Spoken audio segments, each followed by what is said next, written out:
सदाशिवसमारम्भां शङ्कराचार्यमध्यमाम् अस्मदाचार्यपर्यन्तां वन्दे गुरुपरम्पराम्।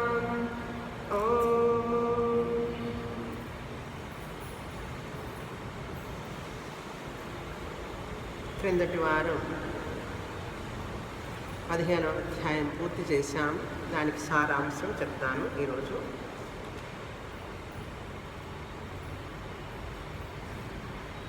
భగవద్గీత 3వ షట్కంలో వస్తుంది ఈ 15వ అధ్యాయం. 3వ షట్కం అంటే చివరి 6 అధ్యాయం 13, 14, 15, 16, 17, 18 6 అధ్యాయములు కలిపి 3వ షట్కం అంటాం. ఈ 3వ షట్కంలో 3 విషయాలు చెప్పబడినాయి అన్నాం. అసిపద విచార, జ్ఞానయోగ సాధనము, విలువలు చెప్పబడినాయి. ఈ అసిపద విచార అంటే ఐక్యం అని అర్థం. జీవాత్మ పరమాత్మ ఐక్యం. తత్వంపద మొదటి 6 అధ్యాయాల్లో చూసాం. తత్పద మధ్యలో ఉన్న 6 అధ్యాయాల్లో చూసాం. ఇప్పుడు అసిపద తత్ త్వం అసి ఐక్యం. ఈ ఐక్యం అనేటువంటిది ఈ యొక్క 13, 14, 15 అధ్యాయాలు. కనుక ఈ 15వ అధ్యాయంతో అసిపద విచారం పూర్తవుతుంది. భగవద్గీత పూర్తి అయినట్లే. 16, 17 ఓన్లీ విలువలు చెప్పబడతాయి. ఈ జ్ఞానం పొందడానికి కావలసిన అర్హతలు చెప్పబడతాయి. 18వ అధ్యాయం సారాంశమే. మొత్తం భగవద్గీతకి సారాంశం, ఉపసంహారం. కనుక ఈ 15వ అధ్యాయంతో మనకు విద్యాబోధన లేక ఆత్మవిద్య పూర్తయినట్లు. మనకు అర్థమైందో అయ్యలేదో భగవంతుడు కృష్ణ పరమాత్మ మాత్రం పూర్తి చేశాడు. అర్థం చేసుకుంటే ధన్యులం. అర్థం కాకపోతే మళ్ళీ చదువుతాం, ఇంటికి వెళ్ళి మళ్ళీ మననం చేసుకోవడం, రిపిటేషన్ అన్నమాట. ఇప్పుడు ఈ 15వ అధ్యాయంలో 1 నుంచి 3 శ్లోకాల వరకు సంసార వర్ణనం చెప్పారు. ఈ సంసారాన్ని వృక్షంతో పోల్చారు కృష్ణ పరమాత్మ. ఏ వృక్షంతో పోల్చారు అంటే అశ్వత్థ వృక్షంతో పోల్చారు. ఏమిటి సంసారానికి, ఈ ప్రపంచ సృష్టికి, ఈ వృక్షానికి ఏమన్నా పోలికలు ఉన్నాయా? పోల్చాలి అంటే పోలికలు ఉండాలి కదా. ఏమిటి ఆ పోలికలు అంటే కొన్ని సామాన్య లక్షణాలు చెప్పారు 1, 2, 3 శ్లోకాల్లో. ఏమిటి ఆ సామాన్య లక్షణాలు అని ఒకసారి గుర్తు చేసుకుందాం. మళ్ళీ చాలా సన్నిహితంగా ఉంటాయి. వృక్షానికి ఉన్నటువంటి లక్షణాలు, ఈ సంసారానికి ఉన్నటువంటి లక్షణాలు ఏమిటి అంటే, సంసారం అంటే ఈ జగత్తు సృష్టి మొత్తం అన్నమాట. దాన్ని సంసారం అంటారు. వృక్షానికి ముందు వేళ్ళు ఉంటాయి. వృక్షం రావాలంటే వేళ్ళు ఉంటాయి. అంటే వేళ్ళే వృక్షానికి ఆధారం. కనపడనటువంటి వేళ్ళు వృక్షానికి ఆధారము అని అర్థం. అదేవిధంగా ఈ జగత్తుకి భగవంతుడే ఆధారము. ఆయన కనపడడు కంటికి. చెట్టుకు వేరులాగా ఆయన ఈ జగత్తుకి ఆధారంగా కనపడకుండా ఉంటాడు. ఇది మొదటి సామాన్యం పోలిక. రెండవది ఏమిటంటే, వృక్షానికి శాఖలు ఉంటాయి. పైన కొన్ని శాఖలు ఉంటాయి, క్రింద కొన్ని శాఖలు ఉంటాయి. అదేవిధంగా ఈ సృష్టికి కూడా అనేక లోకాలు ఉన్నాయి. భూలోకం ఇది మనం ఉండేది ఈ సృష్టికి. భూలోకానికి పైన భువర్లోకం, సువర్లోకం, స్వర్గలోకం, బ్రహ్మలోకం, తపోలోకం, జనలోకం అని 7 లోకాలు పైన ఉంటాయి. అదేవిధంగా క్రింద అతల, వితల, సుతల, తలాతల, మహాతల, రసాతల, పాతాల అని క్రింద 7 లోకాలు. ఇవన్నీ వృక్షానికి ఉన్న కాండ శాఖల్లాగా పోల్చారన్నమాట.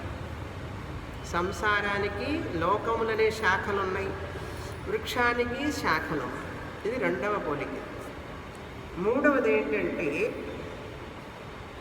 వృక్షానికి తీపి చేదు ఫలాలు ఉద్భవిస్తాయి వృక్షానికి. అదేవిధంగా ఈ సంసారంలో ఉన్న జీవరాశులకు కూడా తీపి అంటే కష్టము, సుఖము, సుఖదుఖాలనే ఫలాలు ఉంటాయి, అనుభవిస్తూ ఉంటారు జీవుడు. చెట్ల మీద పక్షులు ఉంటాయి, 4వ పోలిక. చెట్ల మీద పక్షులు ఉంటాయి. ఈ సంసారం అనే ఈ సృష్టిలో జీవులనే పక్షులు ఉంటారు. ఎట్లాగైతే ఆ పక్షులు ఆ పండు తింటూ తీపి పండ్లైతే ఆనందిస్తుంటాయి, చేదు పండ్లైతే అవి దుఃఖపడుతూ ఉంటాయి, అరుస్తూ ఉంటాయి. ఆనందం వస్తే అరుస్తూ ఉంటాయి, కోపం వచ్చినప్పుడు పోట్లాడుకుంటూ ఉంటాయి. అదేవిధంగా ఈ జీవరాశులు కూడా వాళ్ళ కర్మ ఫలాలను అనుభవించేటప్పుడు ఆనందిస్తూ ఉంటారు, రోదన చేస్తూ ఉంటారు, ఏడుస్తుంటారు, నవ్వుతూ ఉంటారు. అప్పుడప్పుడు నవ్వుతుంటారు, అప్పుడప్పుడు ఏడుస్తుంటారు, ఒక్కసారి 2 కలిపి వస్తుంటాయి. చెట్టుకు పక్షులు ఎట్లాగో ఈ యొక్క సంసార వృక్షంలో జీవరాశులు కూడా అదే విధంగా. తర్వాత మరొక పోలిక ఏమిటంటే, ఈ యొక్క చెట్టుకి ఆధారం విత్తనం, విత్తనము, మొలక, వృక్షం. విత్తనము చెట్టు మీద ఆధారపడింది, చెట్టు విత్తనం మీద ఆధారపడింది. ఏది ముందని తెలియదు మనకు. చెట్టు ముందా, విత్తనం ముందా? కనుక చెట్టు విత్తనం అనేటటువంటి సైకిల్, అది ప్రవాహం లాంటిది, సిరీస్ అంటారు దాన్ని. Seed tree is a series. అంటే ఏంటి అక్కడ అర్థం? జీవరాశుల వల్ల వచ్చినాయి, కర్మ వల్ల వచ్చినాయా? కర్మ జీవరాశుల వల్ల వచ్చిందా? కర్మలు చేస్తేనే కదా జీవులు పుడతారు. జీవుల వల్ల కర్మలు వచ్చినాయా? కర్మ వల్ల జీవులు పుట్టారు అంటే అనాది అన్నారు. ఈ సృష్టి జీవులు అనేటువంటిది అనాది, దానికి ప్రారంభం లేదు. విత్తనం ముందు వచ్చిందా, చెట్టు ముందు వచ్చిందా అంటే ఏం చెప్తాం? చెప్పలేము. అది తెలుస్తుందా మొదలు మనకు? విత్తనం మొదట, చెట్టు మొదల అంటే తెలియదంటాం. దానికి ఆది లేదు, మొదలు లేదు, అనాది అన్నాం. అనాది మధ్యాంతం అచింత్య రూపం. ఇది ఈ సృష్టి ప్రకృతి అనేది అనాది అని చెప్పారు.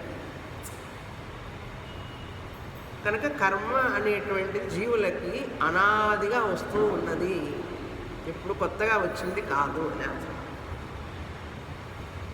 ఈ సృష్టి అనేది కూడా చెట్టు విత్తనం అనేది నశించదు. చెట్టు అనేది విత్తన రూపంలోనే ఉంటుంది, విత్తనం చెట్టు రూపంలో ఉంటుంది. అంటే నిత్యము అని అర్థం. అది నిత్యంగా ఉంటుంది. వ్యక్త రూపంలో ఉండొచ్చు, అవ్యక్త రూపంలో ఉండొచ్చు. మర్రి చెట్టు ఉంది, ఎంత ఉంటుంది విత్తనం? ఇంతే ఉంటుంది. మహావృక్షం ఉన్నది అందులో. వృక్షం లేనిది అది ఎట్లా వస్తుంది? ఆ విత్తనంలో నుంచి రాదు కదా. కనుక వృక్షం అవ్యక్తంగా ఉన్నది అంటే దానికి మరణం లేదు, నిత్యంగా ఉన్నది. వ్యక్తంగా ఉన్నప్పుడేమో అది మనకు కనపడుతున్నది. ప్రపంచం కూడా వ్యక్త రూపంలో ఉన్నది, ఇప్పుడు మళ్ళీ అవ్యక్తంలోకి వెళ్ళిపోతుంది. అంతేకాని క్రొత్తగా పుట్టడం అంటూ ఏదీ లేదు. దాన్ని అనాది నిత్యము అన్నారు. ఈ యొక్క సృష్టి కూడా, జీవరాశులు కూడా వ్యక్తం అవ్వడం, అవ్యక్తంలోకి వెళ్ళడం, కనపడకుండా వెళ్ళడం, మళ్ళీ కనపడుతూ ఉంటాయి. అంతేకాని క్రొత్తగా పుట్టడం అంటూ ఏదీ లేదు, నూతనంగా ఏది పుట్టదు. సైన్స్లో చెప్పినట్లుగానే వాళ్ళు కూడా మ్యాటర్ అనేది పుట్టదు అంటారు. మ్యాటర్ని పుట్టించలేము, అది ఎప్పుడూ ఉంటుంది. ఎనర్జీ ఫామ్లో అన్నా ఉంటుంది, మ్యాటర్ ఫామ్లో అన్నా ఉంటుంది. కనపడేది మ్యాటర్ అంటారు, కనపడినది ఎనర్జీ అంటారు.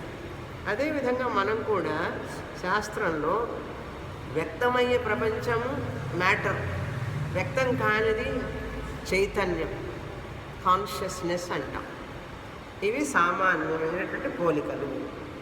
కనుక చివరి పాయింట్ ఏంటంటే, దీనికి మనం అనిర్వచనీయం అంటాం. చెట్టు ముందా, విత్తనం ముందా అనేది నిర్వచనం చెయ్యలేనిది.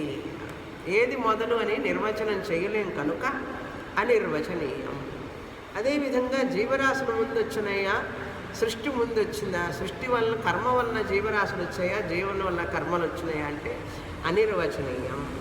మాయ అనేటువంటిది వ్యక్తమైతే సృష్టి, మాయ వ్యక్తం కానప్పుడు అవ్యక్తంగా ఉంటుంది, ప్రళయం అంటాం. కనుక దాన్ని కూడా అనిర్వచనీయం అంటారు. ఇది అని వర్ణించలేం. అందుకే ఎవ్వరికి అర్థం కాదు ఈ క్రియేషన్ ఎలా వచ్చింది, ఎలా పోతున్నది, ఎందుకు వచ్చింది, ఎవరికి తెలియదు. ఇంతవరకు ఎవరు కనుక్కోలేరు. ఎందుకంటే రాలేదు కనుక. సృష్టి అనేది నిజంగా రాలేదు, ఎట్లా కనుక్కుంటారు? వాళ్ళేమో చెప్తుంటారు థియరీలన్నీ కూడా,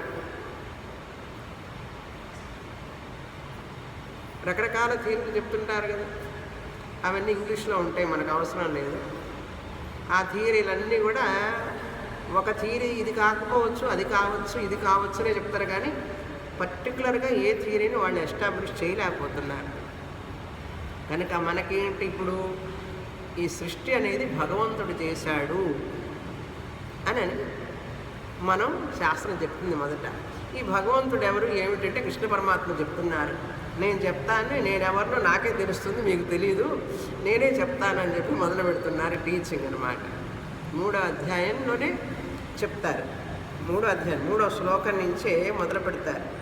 ఆ శ్లోకం ఏం చెప్పారు అక్కడంటే, అనాది, దీనికి మొదలు అనేటువంటిది లేదు అని చెప్తూ, నరూపం అస్తి నరూపం అస్య అస్తి తథా ఉపలభ్యతే. ఈ రూపం, దీని యొక్క రూపాన్ని నువ్వు తెలుసుకోలేవు, దీని మొదలు చివర తెలుసుకోలేవు అన్నారు. దానికి చివర లేదు, నా అంతం నా మధ్యం, దాని మొదలేమిటి చివరేమిటి తెలుసుకోవడం కష్టం.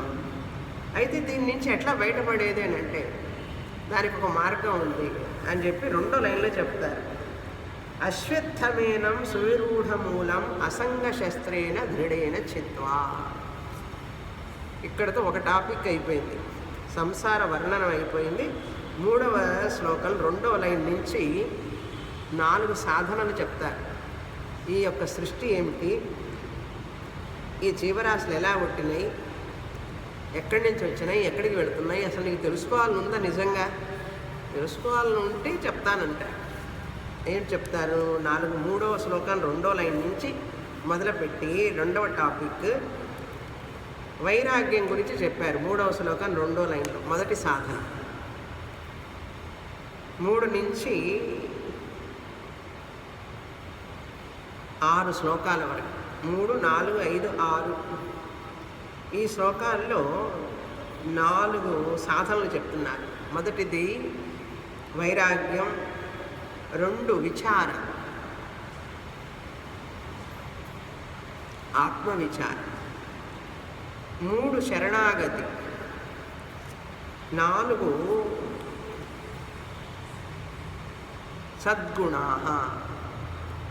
సద్గుణం. వైరాగ్యము అంటే ఇప్పుడు మనం చూసేవన్నీ కూడా ఈ ప్రపంచంలో అన్నిటికీ రాకపోకలు ఉన్నాయి, వస్తుంటాయి పోతూ ఉంటాయి. మనం ఏది చూసినా సరే నా చేత చూడబడేవన్నీ కూడా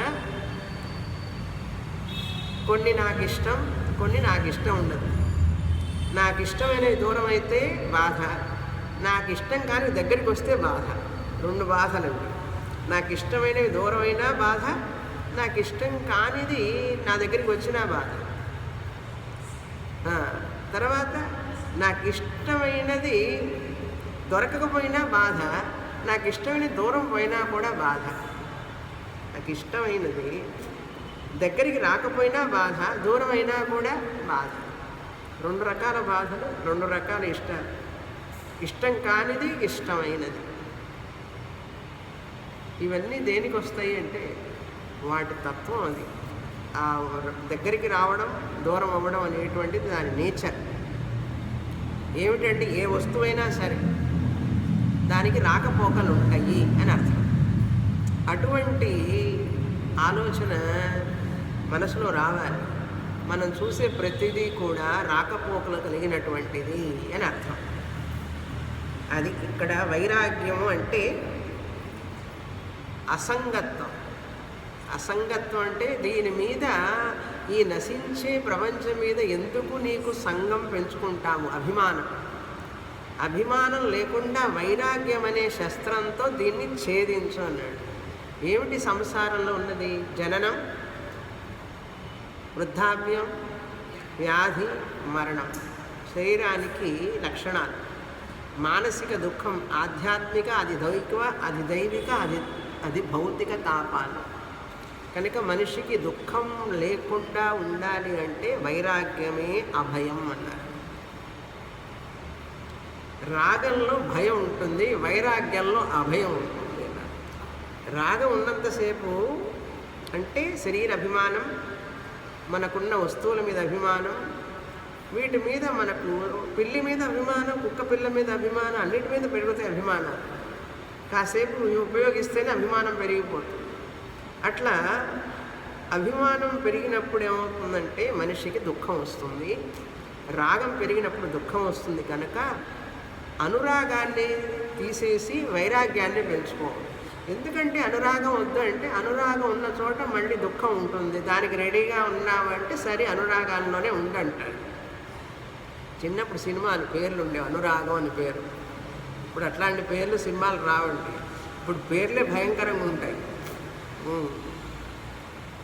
అన్ని మోరల్ చక్కగా ఉండేవి ఆ రోజుల్లో, నేర్చుకోవడానికి చూడడానికి బాగుండేవి. అనురాగం అనేది ఇట్లా మనిషికి వైరాగ్యం అనేది సాధనం. ఈ యొక్క సంసార వృక్షాన్ని ఛేదించాలి అంటే దీన్ని ఎంతవరకు ఉపయోగించుకోవాలో అంతవరకే ఉపయోగించుకో. దాని నుంచి నువ్వు ఇంకా శాంతి, సుఖము, ఆనందాన్ని కోరుకుంటే అతి శాంతి, అతి సుఖం రాదు. లేని దాని నుంచి ఎక్కడి నుంచి వస్తుంది నీకు? కనుక వైరాగ్యం. రెండవది ఏంటంటే విచారం. విచారం అనేది తర్వాత చెప్తాను. కంటిన్యూయేషన్ కోసం శరణాగతి చూద్దాం. శరణాగతి అంటే ఈ సంసార వృక్షాన్ని ఛేదించడం, వైరాగ్యాన్ని పెంచుకోవడం అంత తేలిక కాదు.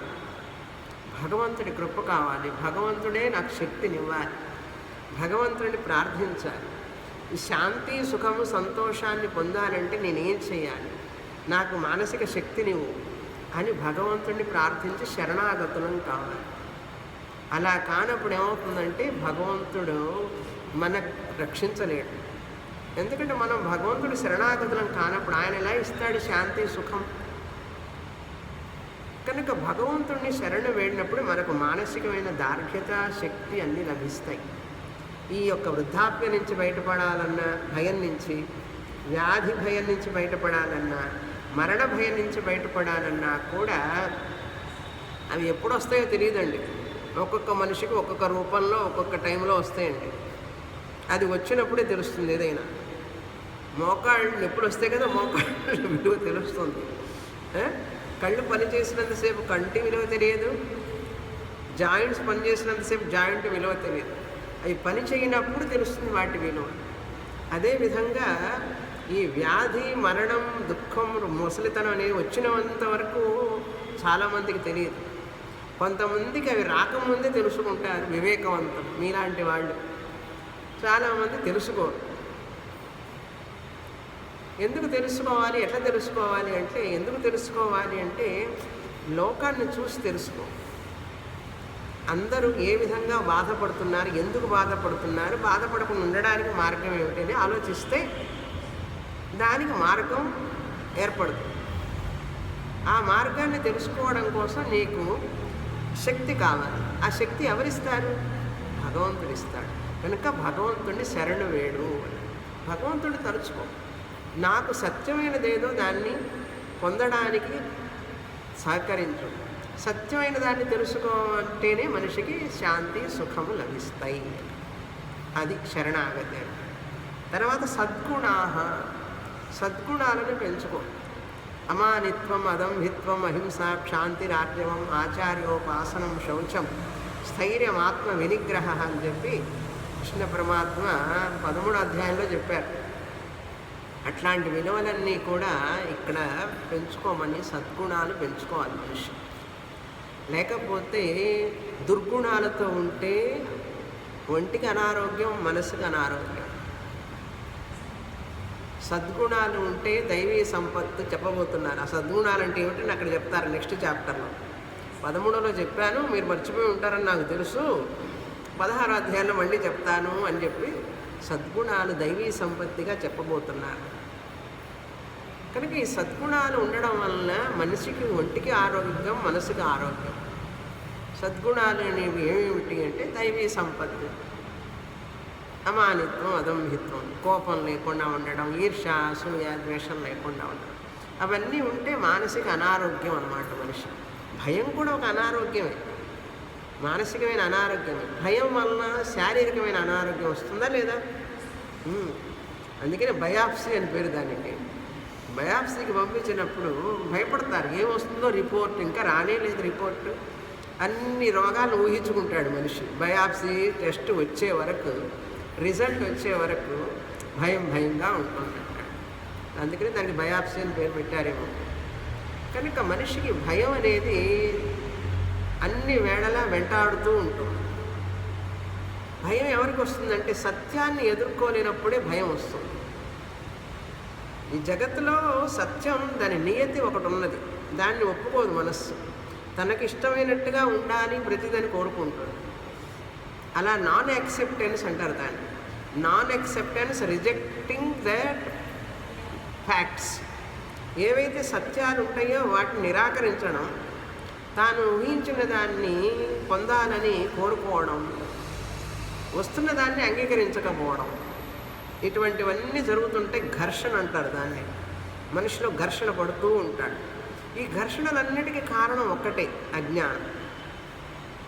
మనిషిలో మానసికమైన ఘర్షణ ఉన్నది అంటే అదే తార్కాణం. దేనికి తార్కాణం? అజ్ఞానానికి తార్కాణం, ఇండికేషన్ అన్నమాట. ఆత్మ అజ్ఞానం ఉన్నవాడికి ఘర్షణ తప్పదు, ఆత్మ అజ్ఞానం లేని వాడికి ఘర్షణ ఉంది. కనుక అటువంటి ఘర్షణ లేనటువంటి మానసికమైనటువంటి సమతౌల్యం అంటే సమంగా ఉండాలి మనస్సు, బ్యాలెన్స్ మైండ్ అంటే. అటువంటి బ్యాలెన్స్డ్ మైండ్ మనిషికి రావాలి అని చెప్పి మనకు సద్గుణాల వలన చెప్తున్నారు. తర్వాత విచార అంటే ఆత్మ విచార, ఆత్మని గురించి తెలుసుకోవాలి. ముఖ్యమైనటువంటి సాధనం. మిగతావన్నీ కూడా ముఖ్యమైనవే, కానీ అతి ముఖ్యమైన సాధనం జ్ఞానయోగం. విచార ముఖ్యమైనటువంటి సాధనం. ఏం చెప్పారు? తతపదం తత్పరిమార్గితవ్యం అన్నారు కృష్ణ పరమాత్మ ఈ అధ్యాయంలో. తత్పదం పరిమార్గితవ్యం, ఆ మార్గాన్ని ఎంచుకోవాలి, జ్ఞాన మార్గాన్ని. ఆత్మని తెలుసుకోవాలి. మనిషి పుట్టిన తర్వాత మనిషి చేయవలసింది ఒక్కటే, ఏదైనా విలువైన పని ఏదైనా ఉన్నది అంటే ఆత్మని తెలుసుకోవడమే. మిగతా అవన్నీ విలువ లేదా అండి అన్నాడు. అవన్నీ శరీర పోషణకి, శరీరాన్ని క్షేమంగా ఆరోగ్యంగా ఉంచడం కోసం, ఈ విషయాన్ని తెలుసుకోవడం కోసం. అది మర్చిపోయినప్పుడు మనిషి జీవితం యొక్క ప్రయోజనాన్ని తెలుసుకోనట్లే. The purpose of life, what is the purpose of life? జీవితం యొక్క సాఫల్యం ఏమిటండి అన్నాడు. What is the purpose of life? Purpose of life is to know the purpose of life. జీవితం యొక్క ప్రయోజనాన్ని తెలుసుకోవడమే జీవిత ప్రయోజనం. ఈ జీవించడం వల్ల ఏంటి ప్రయోజనం అంటే, ఈ జీవించడం వల్ల ఏం ప్రయోజనం పొందాలని నేను తెలుసుకుంటానో ఆ ప్రయోజనాన్ని తెలుసుకోవడమే జీవించడం వల్ల ప్రయోజనం. ఇది అర్థం అవ్వడానికి కొంచెం టైం పడుతుంది. The purpose of life is to know the purpose of life. చాలా కోటిలో వేలల్లో ఫింగర్ టిప్స్ మీద ఉంటారండి దీన్ని తెలుసుకోవడానికి ప్రయత్నం చేసేవాళ్ళు. కృష్ణ పరమాత్మ చెప్పినప్పుడు తెలుసుకోవాలని వచ్చినా కూడా దాన్ని తెలుసుకోవడానికి ముందుకొచ్చేవాళ్ళు తక్కువ, వచ్చినా కూడా సరిగా తెలుసుకోవాలని శ్రమపడేవాళ్ళు తక్కువ, శ్రమపడినా అర్థం చేసుకునేవాళ్ళు చాలా తక్కువ. ఆ శ్రమపడి అర్థం చేసుకునే వాళ్ళల్లో కూడా సరిగా అర్థం చేసుకునేవాళ్ళు చాలా చాలా తక్కువ అన్నారు. ఇక అట్లయితే వెళ్ళొస్తామండి. మనుష్యాణం సహస్రేషు కశ్చిత్ యతతి సిద్ధయే యతతామపి సిద్ధానాం కశ్చిన్ మాం వేత్తి తత్వతః. అందుకని ధీర కశ్చిత్ ధీర ప్రత్యేగాత్మానమైక్షత్ ఆవృత్త చక్షురమృతత్వం ఇచ్చన్. ఆ ధీరుల్లో నేనుండాలి. ధీరుడంటే ఎవరు? వివేక వైరాగ్య సాధన చతుష్టయ సంపన్న ముముక్షు అని అర్థం. ధీరులకి ధైర్యం లేని వాళ్ళకి జ్ఞానం రాదు. ధైర్యం కావాలి, బుద్ధి కుశలత కావాలి, శారీరక ఆరోగ్యం కావాలి, మానసిక ధైర్యం ఉండాలి, ఇంద్రియ పటుత్వం ఉండాలి. ఇన్ని ఉండాలండి, ఒకటి కాదు. శారీరక దార్ఢ్యత, ఇంద్రియ పటుత్వము, మానసికమైనటువంటి ఆరోగ్యము, ఏకాగ్రత, బుద్ధి కుశలత, ఇన్ని ఉండాలి. ఏది లేకపోయినా కూడా మనిషి పొందలేడు. ఎన్ని కష్టాలు, ఎన్ని అడ్డంకులు వచ్చినా సరే నేను దాటుతాను. నాకు అవన్నీ ఒక అడ్డంకే కాదు, విఘ్నాలే కాదని చెప్పి ముందుకెళ్ళగలగాలి. అంతటి తీవ్రమైనటువంటి కోరిక ఉండడమే విచారణ అంటారు. అలా విచారం చేయాలి. మనం తెలుగులో చెప్పే విచారం కాదు, అది ఎప్పుడూ చేస్తూనే ఉంటాం, దానికి ఎవరు చెప్పక్కర్లేదు. మనకు ఉదయం నిద్ర లేస్తే అది స్టార్ట్ అవుతుంది. వాటర్ ప్రాబ్లం, పాలు రాలేదు, గ్యాస్ అయిపోయింది, ఇది అయిపోయింది, అదే అయిపోయిందని విచారం. దానికి శ్రమ పడక్కర్లేదు, కానీ దీనికి శ్రమ పడాలి. కష్టపడి వచ్చి కూర్చొని వినాలి. ఒకరోజు కాదు, 2 రోజులు కాదు, అది అర్థమయ్యే వరకు. గురువుని వదిలిపెట్టకూడదు, శాస్త్రాన్ని వదిలిపెట్టకూడదు. అర్థమైన తర్వాత నిన్ను వాళ్ళే వదిలిపెడతారు. శాస్త్రం, గురువు నిన్ను వదిలిపెడతారు. నువ్వు వదిలిపెట్టక్కర్లేదు, ఎవరికి వాళ్ళు వైదొలుగుతారు అర్థమైన రోజు. వైదొలగడం అంటే ఏమిటి? శాస్త్రం చేయవలసిన పని అయిపోయింది, గురువుగారు చేయవలసినటువంటి విద్యను బోధించడం వారి పని పూర్తయింది అని అర్థం. ఆ స్టూడెంట్కి అంతవరకు విచారణ చేయాలి. ఇది 2వ టాపిక్. తర్వాత విచారణలో మనకు ఈ బ్రహ్మ లక్షణం చెప్పబడింది. న తద్భాసయతే సూర్య శశాంకో న పావకః అని చెప్పబడింది.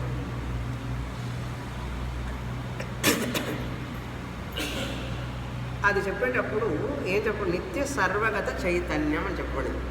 ఈ యొక్క ఆత్మ చైతన్యాన్ని తెలుసుకున్నప్పుడు, ఈ ఆత్మ చైతన్యాన్ని సూర్యుడు ప్రకాశింపచేయలేడు, చంద్రుడు ప్రకాశింపచేయలేడు. ఇంకా సూర్యుడు చంద్రుడు ఉండడానికి ఉనికిని ఇచ్చేది నేనే బ్రహ్మ చైతన్యాన్ని కృష్ణ పరమాత్మ ఆత్మ చైతన్యంగా మాట్లాడుతున్నారు అక్కడ. కనుక ఆత్మ చైతన్యం నేను అని నేను తెలుసుకోవాలి. కృష్ణ పరమాత్మ ఆత్మ చైతన్యం అయితే నాకేమిటి లాభం? అందరి ఆత్మ చైతన్యం ఒక్కటే అని ఇక్కడ తెలుసుకోవాలన్నమాట. అది ఇక్కడ చెప్తారు. కనుక అన్ని జీవరాశులు కూడా సత్ చిత్ ఇవ్వబడి నా చేత, అంటే భగవంతుడు ఏం చెప్తున్నాడు? నేను ఆత్మస్వరూపాన్ని, నేనే సత్తునిస్తున్నాను అన్ని జీవరాశులకి, చిత్తునిచ్చి చైతన్యాన్ని ఇస్తున్నాను జీవరాశులకి. ప్రధానంగా అన్ని వస్తువులకి సత్తుని వాటికి అనుగ్రహిస్తున్నాను.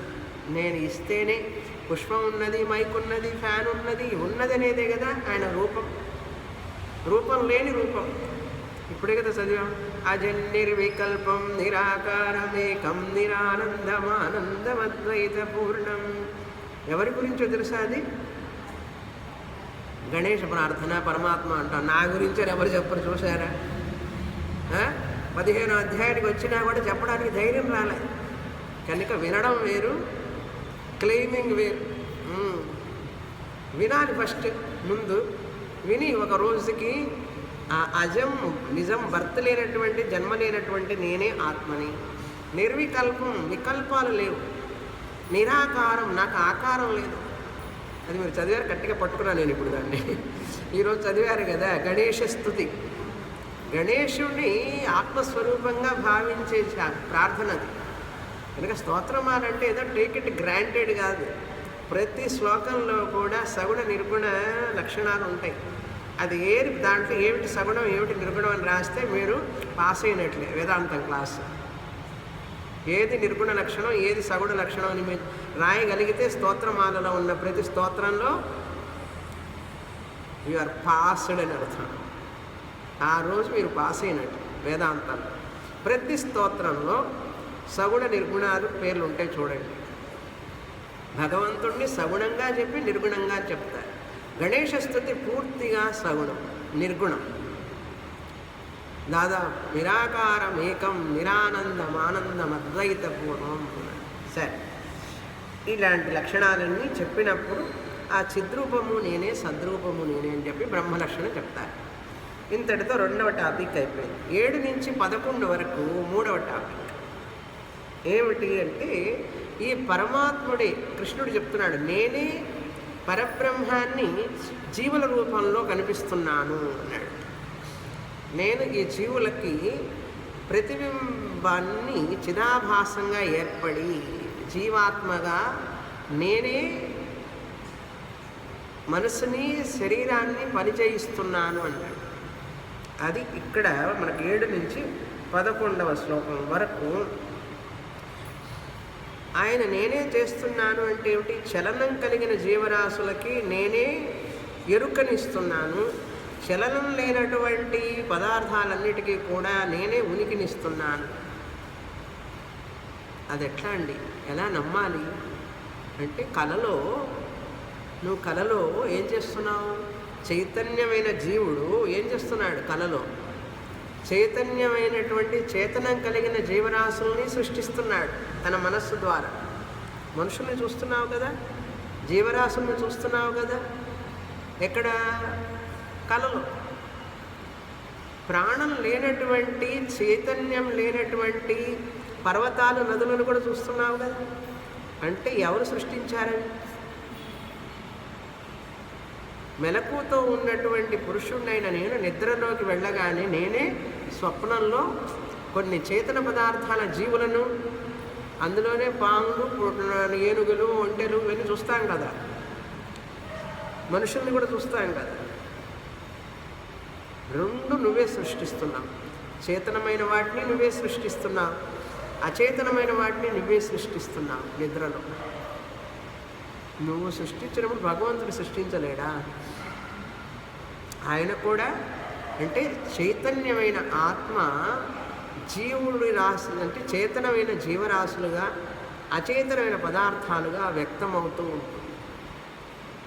అది జీవరూపంలో మమైవాంశో జీవలోకే జీవభూత సనాతన అన్నారు కృష్ణ పరమాత్మ. నేనే చిదాభాస అంశముగా ఏర్పడతాను మనస్సులో, ప్రతి జీవరాశి మనస్సులో. జీవరాశి సంగతి అటు నుంచి మన సంగతి చూద్దాం. అది ఎట్లా ఏర్పడుతుంది? నేను ఆత్మనైన నేను, చిత్తునైన నేను మనస్సులో చిదాభాసంగా ఏర్పడతాను. మమ అంశ ఏవ జీవలోకే అన్నారు. ఎవరు జీవుడు అంటే ఇప్పుడు ఆ ప్రతిబింబ చైతన్యమే జీవుడు. చిత్తు యొక్క ప్రతిబింబం చిదాభాసం. మనస్సు అనే అద్దంలో ఈ చిత్తు అంతటా వ్యాపించి ఉన్నది, సర్వగత. అది మనస్సులు అనే అద్దంలో ప్రతిబింబించినప్పుడు చిదాభాసం ఏర్పడుతుంది. చిదాభాసం రాగానే ఆ మనసు ఎక్కడున్నది? హృదయంలో ఉన్నది. ఆ హృదయం ఎక్కడున్నది? ఈ శరీరంలో ఉన్నది. స్థూల శరీరంలో ఉన్న మనస్సులో చిదాభాసం ఏర్పడుతుంది చిత్తు వలన. ఆ చిదాభాసం ఏర్పడినప్పుడు ఈ శరీరంలో ఉన్న మనస్సులో చిదాభాసం ఏర్పడి జడమైనటువంటి శరీరాన్ని కదిలింపజేస్తుంది. జడమైన మనస్సునికి చైతనాన్నిచ్చి ఆ చిత్తు చిదాభాసగా ఏర్పడటం వలన జడమైన మనస్సు పనిచేస్తుంది, ఆలోచిస్తుంది. ఈ చెయ్యి ఇట్లా పనిచేస్తున్నది అంటే మనసు వలన, మనసు పనిచేస్తుందంటే చిదాభాస వలన, చిదాభాస ఉన్నది అంటే చిత్తు వలన. మనకి ఇవన్నీ తెలియవు. నా చెయ్యి పనిచేస్తుందంటాం. అహంకారం అంటే నేను అనే అహంకారం వస్తుంది, అదే జీవుడు. ఈ చిదాభాసం ఏం చేస్తుంది? ఆభాసాన్ని తీసుకొని చిత్తు యొక్క తీసుకున్న తర్వాత, తీసుకోవడం అంటే ఏముండదు, దాని సమక్షంలో చిదాభాసం ఏర్పడగానే శరీరం అనే అభిమానం వచ్చేస్తుంది. శరీర అభిమానం రాగానే నేను చూస్తున్నాను, నేను వింటున్నాను, నేను చేస్తున్నాను అంట. అనేవాడే జీవుడు. ఈ జీవుడికి ఏం జ్ఞానం రావాలి ఇప్పుడు? ఈ చిదాభాసం అనే జీవుడికి అహంకారం అంటారు దాన్ని. ఈ అహంకారం ఏం చెప్తున్నది ఇప్పుడు? నేను ఫలానా పేరు కలిగిన వాడిని అంటున్నది అహంకారం. ఎవరి ఈ అహంకారం? చిదాభాస, రిఫ్లెక్టెడ్ కాన్షియస్నెస్, ప్రతిబింబ చైతన్యం. ఏమంటున్నది? నేను చూస్తున్నాను, నేను వింటున్నాను. దేని ద్వారా? కళ్ళ ద్వారా చూస్తున్నాను, చెవుల ద్వారా వింటున్నాను, నా చెవుల ద్వారా వింటున్నాను, నా మనసు ద్వారా ఆలోచిస్తున్నాను, నా చేతుల ద్వారా పనిచేస్తున్నాను అంటున్నది అహంకారం. అహంకారం చిదాభాస. వీడే జీవుడు. వీడికి ఏం బుద్ధి రావాలి? చూస్తున్నాను, చేస్తున్నాను అన్నావు, అసలు ఎవరు చేస్తున్నారు? జడమైనటువంటి చెయ్యి ఎలా లేస్తుంది, జడమైన కాలు ఎలా కదులుతుంది, జడమైన కన్ను ఎలా చూస్తుంది, జడమైన చెవి ఎలా వింటుంది, జడమైన మనసు ఎలా ఆలోచిస్తుందనే జ్ఞానం రావాలి. ఈ అహంకారం ఉన్నటువంటి నేను అంటున్న ఈ జీవుడికి జ్ఞానం రావాలి. ఏం జ్ఞానం రావాలి? నేను ఇవి తెలుసుకుంటున్నాను, వింటున్నాను అంటే ఆ చిత్తు అనుగ్రహం వల్ల వింటున్నాననే జ్ఞానం రావాలి. రావాలని ఎవరు చెప్తున్నారు? కృష్ణ పరమాత్మ చెప్తున్నాడు. అజ్ఞాని అనేవాడికి ఇలా జ్ఞానం రావాలని చెప్పి కృష్ణ పరమాత్మ చెప్తున్నాడు. ఏ శ్లోకం ద్వారా?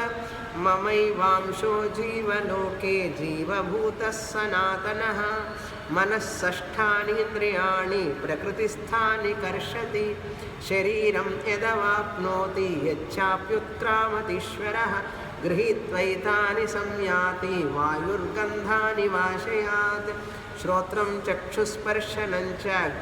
అన్నీ నేనే పనిచేయిస్తున్నాను. చిదాభాసనిచ్చని కృష్ణుని చెప్పినప్పుడు మనకు బుద్ధి ఉండక్కర్లేదా? వినేవాడికి తప్పుగా అనుకోవాలండి.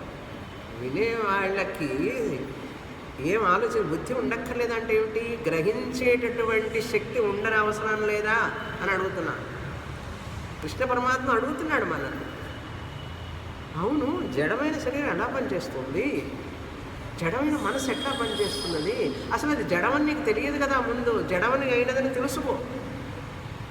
అంతటి అజ్ఞానంలో ఉన్నాం మనం.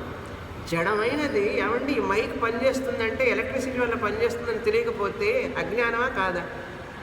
మైక్ దానంతట అది, స్పీకర్ దానంతట అది శబ్దాన్ని ఇస్తున్నదా?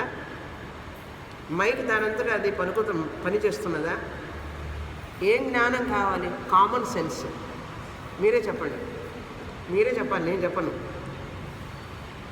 అందులో నుంచి శబ్దం వస్తున్నదంటే, ఆ శబ్దం దీని ద్వారా వెళుతున్నదంటే వాటి వలన నిజంగా వెళుతున్నదా? దాని వెనకాల ఏమైనా ఉన్నదా?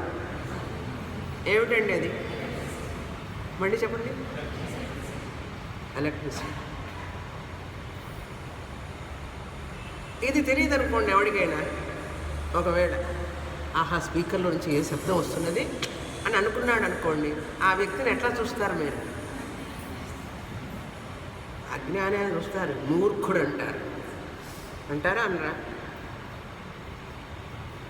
మూర్ఖుడు. ఈ మాత్రం కూడా తెలియదా నీకు అంటాం మనం. ఈ మాత్రం కూడా తెలియదురా అంటాం. కృష్ణ పరమాత్మ అదే అడుగుతున్నాడు మనం. మూర్ఖులా, మూఢ అంటున్నాడు కదా ఆయన. అనేక చోట్ల మూఢ అంటాడు. మూఢుడా, ఆ మాత్రం కూడా తెలుసుకోనివురా? జడమైన శరీరం కదులుతున్నది, జడమైన మనసు ఆలోచిస్తున్నది, జడమైన ఇంద్రియాలు అన్నీ చూస్తున్నాయి. ఎలా చూస్తున్నాయని ఎప్పుడైనా ఆలోచించావా? ఆ గురువు గారు వచ్చి సంవత్సరాల తరబడి, దశాబ్దాల తరబడి గొంతు చించుకొని అరుస్తున్నా కూడా ఏమన్నా నీకు కొంచెం చురుక్కు అనిపించలేదా అని అడుగుతున్నాడు కృష్ణ పరమాత్మ. అంత మూఢంగా ఎందుకు ఉండాలి? ఆలోచిస్తుంది. పనిచేస్తున్నాయి అంటే దీని వెనకాల ఏదో శక్తి ఉన్నది. ఎలక్ట్రిసిటీ అని ఎలా చెప్పేశారు క్యాజువల్గా, అలా చెప్పగలగాలి. దేని గురించి? ఈ శరీరం లాంటి స్పీకర్, దీని వెనకాల ఎలక్ట్రిసిటీ లాంటి చిత్, దీన్ని పనిచేయించేది ఏమిటండి? Connection, wire. ఈ వైర్ తీసేయండి. ఇందాక చూసాం కదా, కష్టపడ్డాం. ఆ కనెక్షన్ చూసారు కదా, కాస్త కనెక్షన్ తగ్గిపోయిందంటే యూజ్లెస్ డబ్బా. అది ఉండి ఒకటి లేక ఒకటి. ఆ వైర్ ఎంత అండి? ఆ వైర్లో నుంచి మీకు ఏమన్నా ఎలక్ట్రిసిటీ పోతున్నట్లు కనపడుతుందా? కనపడలేదని చెప్పి లేదంటారా? దానికి ప్రూఫ్ ఏంటి మరి?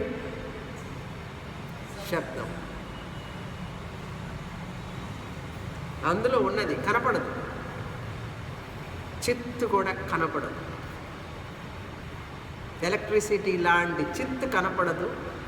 సూక్ష్మ శరీరం అనే మనస్సు అనే వైర్ని కనెక్షన్ ఇచ్చినప్పుడు ఈ శరీరానికి ఇది పనిచేస్తుంది. ఏం పనిచేస్తున్నది? రోజు చూస్తున్నది, తింటున్నది, నిద్రపోతున్నది, తెలుసుకుంటున్నది, ఆలోచిస్తున్నది. ఇది తెలుసుకోవడం అవసరమా కాదా? మీరు చెప్పండి నాకు. ఇప్పుడు తెలుసండి. మనిషి పుట్టిన తర్వాత ఇది తెలుసుకోవాలా వద్దా?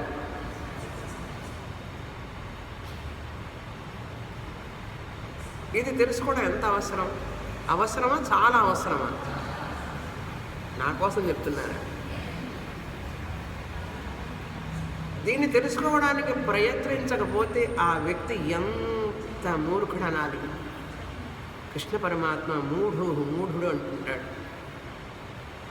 మూఢజహీహి ధనాగమ తృష్ణాం అని కృష్ణ శంకరాచార్య వారు చెప్తారు.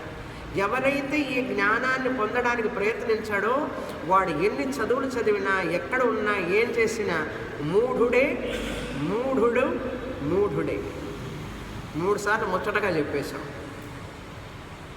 నువ్వు ఎంత గొప్పవాడివన్నా కావచ్చు, నీ జీవితం వృథా అని ఉపనిషత్తే చెప్తుంది. సహ కృపణ. ఈ శరీరాన్ని వదిలిపెట్టే లోపల ఇది కనుక తెలుసుకోకుండా ఎవరైతే చనిపోతారో వాళ్ళందరూ దురదృష్టవంతులు అంటుంది బృహదారణ్యకోపనిషత్తు. ఎవరైతే తెలుసుకొని ఈ శరీరాన్ని వదిలిపెడతారో వాళ్ళు అదృష్టవంతులు అంటుంది. బ్రాహ్మణ, అతడే బ్రాహ్మణుడు అంటే. అర్థమైందా ఇప్పుడు? అది చెప్పబడిందండి 7 నుంచి 11వ శ్లోకం వరకు.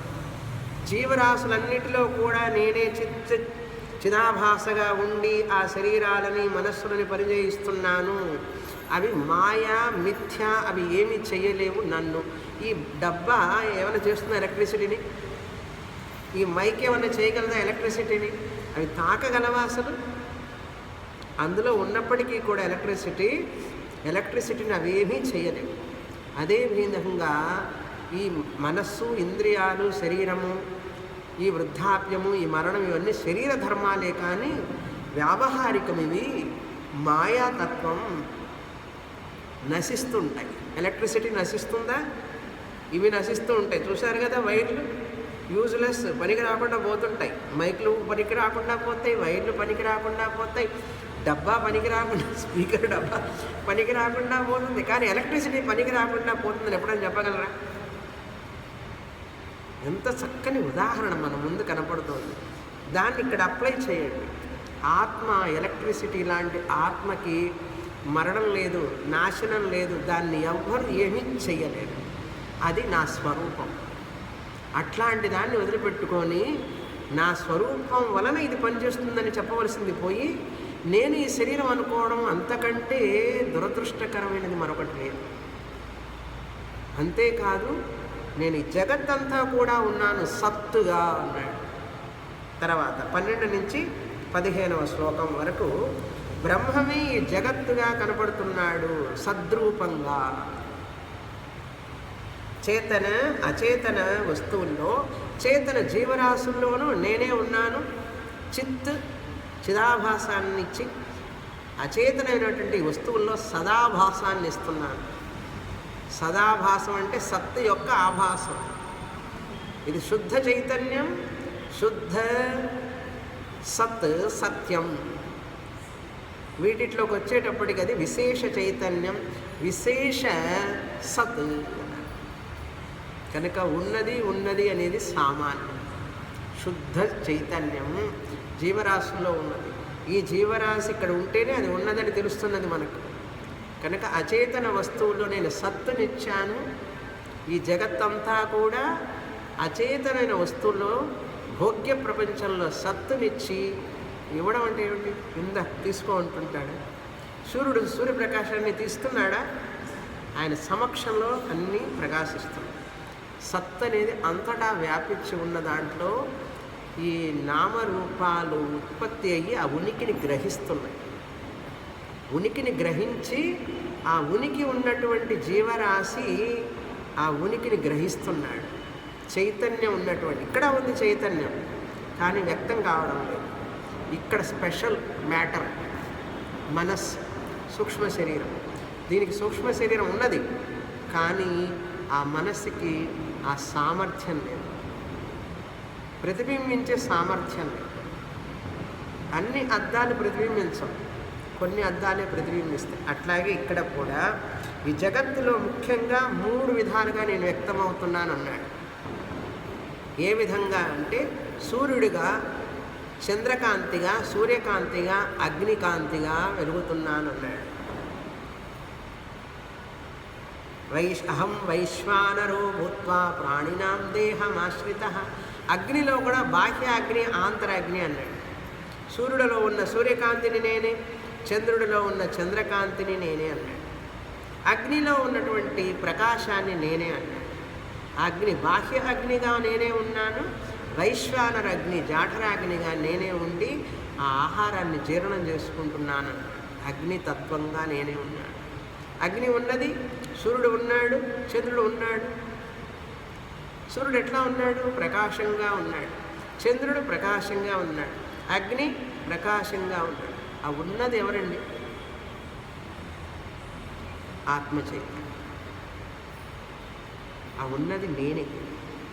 నేనే ఆత్మ చైతన్యంగా అగ్ని రూపంలో, చంద్ర రూపంలో, సూర్య రూపంలో ఉనికిగా ఉన్నాను, ఎరుకగా ఉన్నాను జీవరాశిలో.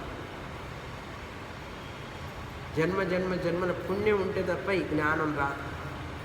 దానికోసం శరణాగతి. ఇప్పుడు అర్థమైందా? భగవంతుడి శరణాగతులం అయితే తప్ప ఆయన ఈ జ్ఞానాన్ని ఇవ్వడు. ఆయన కోసం ఆనంద భాష్పాలు రావాలి. ఎవరికైతే ఈ సత్యాన్ని తెలుసుకోవాలని చెప్పి ఆనంద భాష 2 బొట్లు చాలు, ఎక్కువ అక్కర్లేదు. ఎవరికైతే మనసులో ఆనంద భాష్పాలు వస్తాయో ఈ సత్యమైన జ్ఞానాన్ని విన్న తర్వాత దీన్ని తెలుసుకోవాలనేటువంటి తపన రావాలి మనిషిలో. ఇంటి సమస్యలు, ఒట్టి సమస్యలు, ఆస్తుల సమస్యలు వచ్చి కూర్చున్నాయి అనుకోండి, వాడికి భగవద్ అనుగ్రహం ఉండదు. మనస్సంతా భగవంతుడు నిండిపోవాలి. ఆ భగవంతుడు తన స్వరూపాన్ని చూపిస్తాడు, ఆత్మస్వరూపాన్ని. ఏమని చెప్తాడు? నువ్వే నేను, నేనే నువ్వు అంటాడు. అర్థమైందా? ఏమిటంటే అట్లా తెలిస్తే ఏంటి ప్రయోజనం? దుఃఖం పోతుంది, ఆనందం లభిస్తుంది. నిత్య శాంతి, నిత్య సుఖం, నిత్య ఆనందం అవి లభిస్తాయి మనిషికి. దానికోసం నువ్వు తపన పడుతున్నావే, ఈ ధనము, ఇల్లు, వాకిలి, నా వాళ్ళు అన్నీ చూసుకున్నావు, ఎవరు ఇవ్వరు. ఇంకా ఉన్న శాంతిని తీసుకుపోతారు, ఉన్న ఆనందాన్ని తీసుకుపోయే వాళ్ళే కానీ ఇచ్చేవాడు ఎవడు లేడు, భగవంతుడు తప్ప. భగవంతుడే జ్ఞానాన్ని ప్రసాదిస్తాడు, భగవంతుడే గురువుగా వస్తాడు, భగవంతుడే శాస్త్రంగా వస్తాడు అని చివర్లో చెప్తాడు ఆయన. తర్వాత ఇంతటితో 4వ టాపిక్ అయిపోయింది. అంటే ఈ జగత్తంతా కూడా నేనే సత్తునిచ్చి ఉనికినిస్తున్నాను జీవరాశులకి. చిత్తునిచ్చి అంటే సత్తు లేదా అనకూడదు, సత్తు ఉంది, చిత్తు ఉంది, ప్రధానంగా వ్యక్తం అవుతుంది. సత్తు ప్రపంచం, ప్రధానంగా సచిత్తు వ్యక్తం అవుతున్నది శరీరం. అందుకని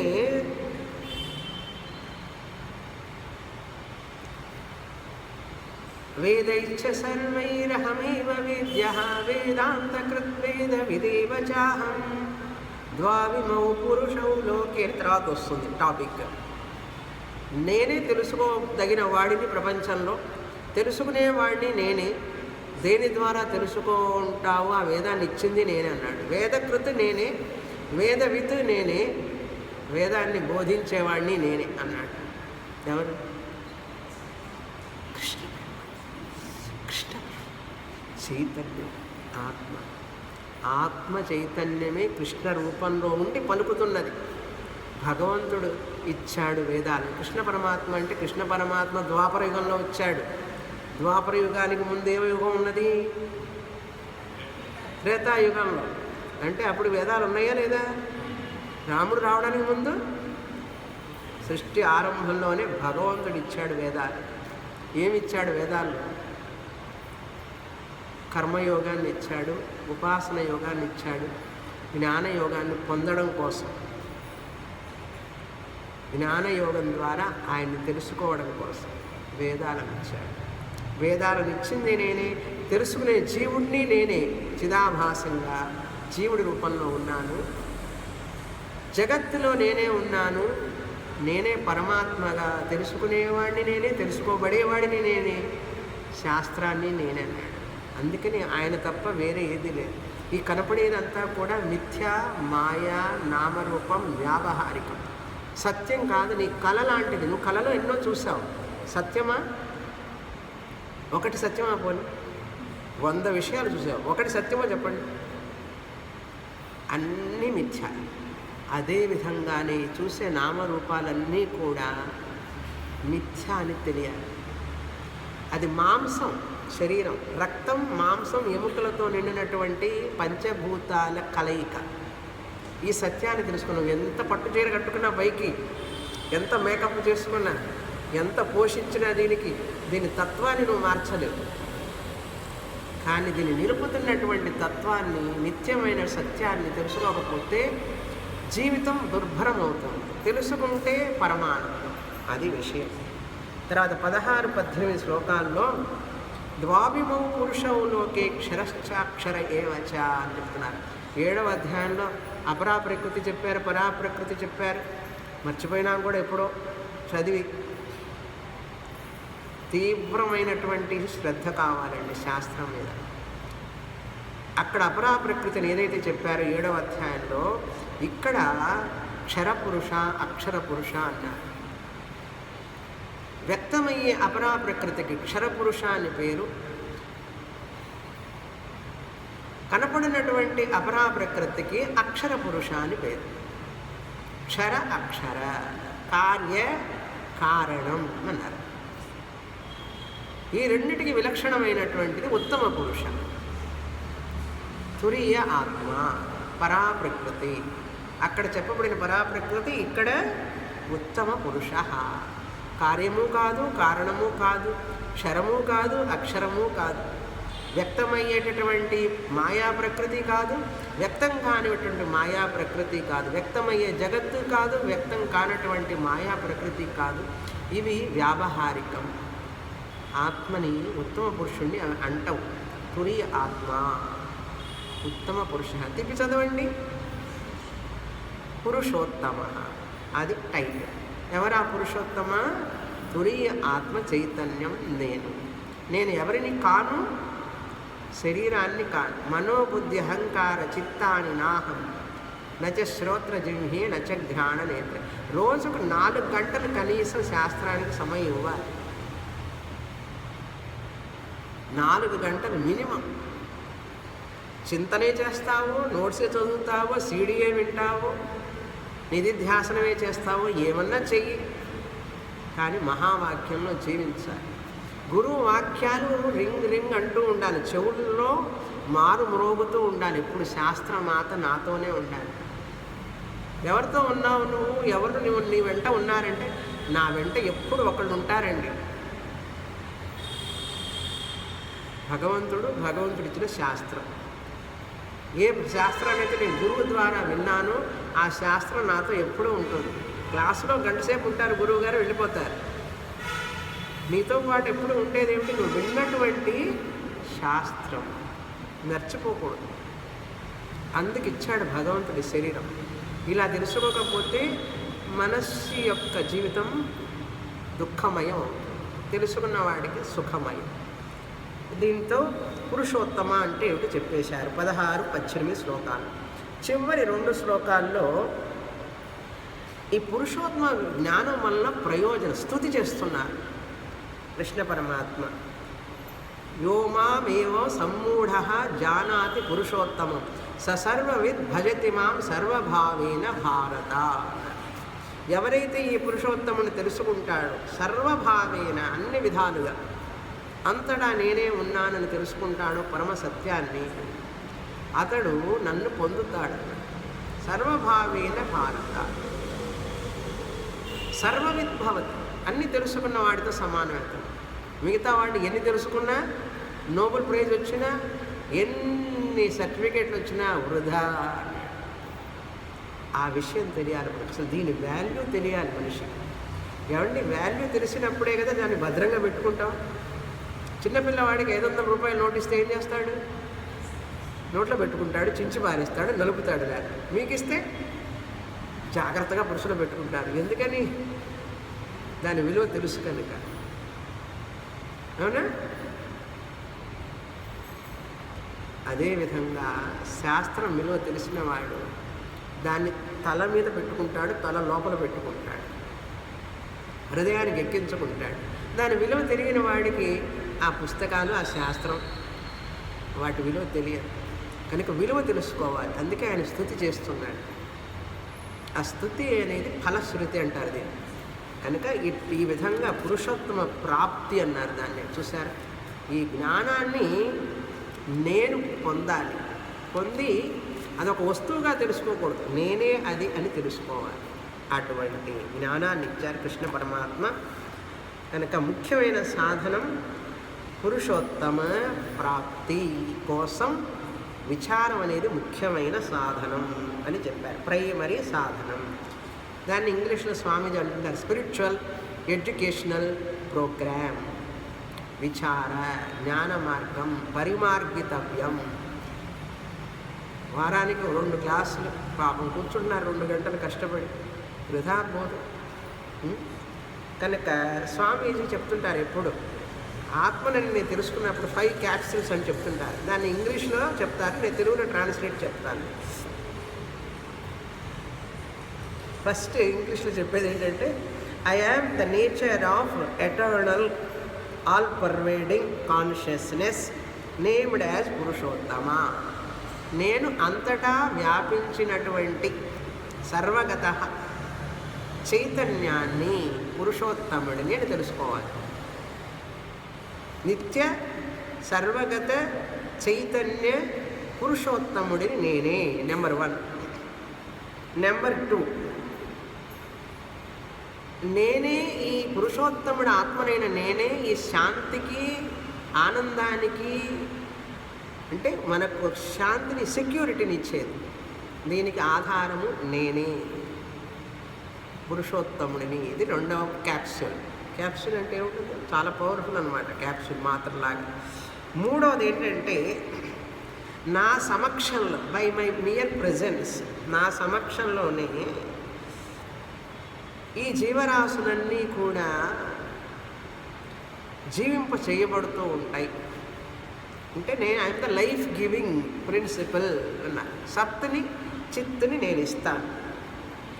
దేనికి? శరీరానికి. మెటీరియల్ బాడీ, మైండ్, ఇవన్నీ కూడా నా వల్లనే పనిచేస్తున్నాయి. ఇది 3వ విషయం. అంటే 3వ విషయం, నా వలన ఈ శరీరం, మనస్సు పనిచేస్తున్నాయి. నేనే చిదాభాసను ఇస్తాను, చిదాభాస ద్వారా ఈ మనస్సు, శరీరం పనిచేస్తుంది. మనస్సు శరీరాన్ని పనిచేయిస్తుంది, శరీరం ఈ లోకాన్ని తెలుసుకుంటుంది. లోకంలో అన్నీ చూడాలంటే శరీరం కావాలి, శరీరం పనిచేయాలంటే మనసు కావాలి, మనసు పనిచేయాలంటే చిదాభాస కావాలి, చిదాభాస కావాలంటే ఎవరు ఉండాలి? నేను పురుషోత్తముడైన ఆత్మను ఉండాలి. ఇది ఒక డబ్బా, కంటైనర్, కంటెంట్ ఆత్మ నేను. తర్వాత 4వ విషయం ఏంటంటే, ఈ ఆత్మనైన నేను ఈ శరీరము, మనస్సు వలన వచ్చేటటువంటి వ్యాధి, జర, మరణాలను నేని అంటవు నన్ను. I'm not affected by the attributes of the body mind complex. నేను ఆత్మని, వీటి వలన ఎఫెక్ట్ కాను. నాకు మరణం లేదు. నజాయతే మ్రియతే వా కదాచిత్ నాయం భూత్వా భవితా వాన భూయః అజో నిత్య శాశ్వతోయం పురాణ న హన్యతే హన్యమానే శరీరే. నాకు సంబంధం. ఎలక్ట్రిసిటీకి ఏమన్నా బాధ?